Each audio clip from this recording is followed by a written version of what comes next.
Production Subaskaran தயாரிப்பில் அறிமுக இயக்குனர் AR ஜீவா இயக்கத்தில் அனுபமா பரமேஸ்வரன் நடிப்பில் லாக்டவுன் வெற்றி நடை போடுகிறது. ஈரோடு மாவட்டம் பெருந்துறை தனியார் பள்ளியில் படிக்கும் 8ஆம் வகுப்பு மாணவரை சக மாணவர்கள் சாதி பெயரை குறிப்பிட்டு திட்டியதோடு எரியும் குப்பையில் மாணவரை தூக்கி வீசியதில் மாணவர் படுகாயங்களுடன் அனுமதிக்கப்பட்டுள்ளார். இது குறித்த கூடுதல் விவரங்களை நமது செய்தியாளர் ரமேஷ் வழங்க கேட்கலாம். வணக்கம் ரமேஷ், விவரங்களை சொல்லுங்க. திருப்பூர் மாவட்டம் அவிநாசி தாலுகாவை சேர்ந்தவர் ஜெயராஜ் சூர்யா தம்பதியினர். இவர்களுக்கு கடந்த 13 ஆண்டுகளுக்கு முன்பு திருமணம் நடந்துள்ளது. இவர்களுக்கு 13 வயதில் ராஷித் ஜேசஸ் என்ற மகன், 2 வயதில் ஒரு மகனும் உள்ளனர். ராஷித் ஜேசஸ் திருப்பூர் மாவட்டம் குள்ளத்தூர் பகுதியில் இயங்கி வரும் NRKL கருப்பண்ண நாடார் கல்வி நிலையத்தில் 8ஆம் வகுப்பு படித்து வருகிறார்.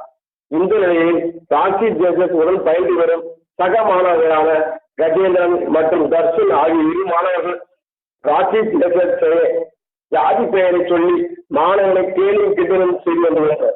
இந்த நிலையில் நேற்று இதேபோல் அந்த 2 மாணவர்களும் ராஷித் ஜேசஸை ஜாதி பெயரை சொல்லி கிண்டனை மாணவனை அந்த சக மாணவன் இருவரும் சேர்ந்து கைகால் பகுதியை பிடித்து எரியும் குப்பையில் தூக்கி எறிந்துள்ளனர். இதனால் ரஷித் ஜேசஸ் தீக்காயம் அடைந்து குடியிருத்துள்ளார். உடனடியாக அங்கிருந்த பள்ளி ஆசிரியர்கள் பெற்றோர்களுக்கு தகவல் கொடுத்து பள்ளி ஆசிரியர்கள் 108 மூலமாக ஆம்புலன்ஸ் வரவழைத்து பெருந்துறை அரசு மருத்துவமனைக்கு மருத்துவ கல்லூரி சிகிச்சைக்காக அனுப்பி வைத்தனர். பெருந்துறை அரசு மருத்துவமனைக்கு தீக்காயம் அடைந்து வந்த மாணவன் ராஷித் ஜேசஸ் சிகிச்சையானது அளிக்கப்பட்டு வருகிறது.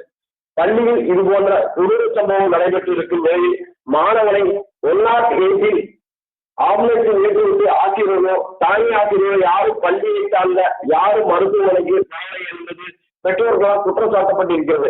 மேலும் உடனடியாக எனது மகனுக்கு நியாயம் கிடைக்க வேண்டும் என்றும் நடவடிக்கை மேற்கொள்ள வேண்டும் என்று மாணவனின் தாய் சூர்யா கண்ணீர் மல்க பேட்டி அளிக்கும் சம்பவம் பரபரப்பை ஏற்படுத்தியுள்ளது.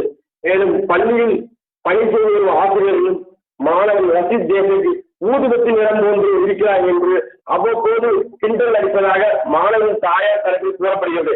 ஜாதி பெயரை சொல்லி சுட்டிக்காட்டி அடித்து 8ஆம் வகுப்பு படித்து வரும் மாணவனை சக மாணவன் இருவர்கள் சேர்ந்து எரியும் குப்பையில் தூக்கி போட்ட சம்பவம் பெரும் பரபரப்பை அப்போது ஏற்படுத்தியுள்ளது. விவரங்களுக்கு நன்றி ரமேஷ்.